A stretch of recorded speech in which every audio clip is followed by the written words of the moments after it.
আসসালামু আলাইকুম। কি অবস্থা সবার, কেমন আছেন? তো এখন হচ্ছে দুপুর 2:30 বাজে। তো আজকেও আমাদের এখন হচ্ছে এই জাপানে এই টাইমে হচ্ছে গ্রীষ্মের ছুটি থাকে, সব কিছু বন্ধ টন্ধ থাকে। যারা একদম জব ভিসা থাকে ওদের হয়তো বন্ধ থাকে না, কিন্তু এমনি স্টুডেন্ট যারা আছে ওদের হচ্ছে বন্ধ থাকে। তো ওই হিসেবে আমাদের এখন ভার্সিটি বন্ধ। তো আজকে কাজও ছিল না। তো জানেন আমি ডেলি হচ্ছে শুধু রাতে 2 থেকে 3 দিন জব করি সপ্তাহে, বাকিগুলো ফ্রি দিন কাটাই। সকালে উঠে আর রোদ টোদ দিকে বের হওয়া হয় নাই। তো এখন বের হয়েছে হচ্ছে, ক্ষুধা লেগে গেছে আর বাসায় রান্না করা নাই আসলে, খাইতে হবে, প্রচণ্ড ক্ষুধা লাগছে।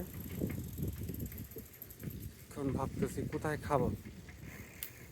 আমার বাসার থেকে একটু দূরে একটা নেপালি রেস্টুরেন্ট আছে, ওইখানে একটু হালাল ফ্রেন্ডলি খাবার পাওয়া যায়, মানে হালাল খাবারও আছে, এখানে অপশন আছে। তো ওইখানে খাওয়ার চিন্তা ভাবনা করতেছি। আসলে প্রচণ্ড ক্ষুধা লেগে গেছে, প্রায় 3টার মতো বাজে।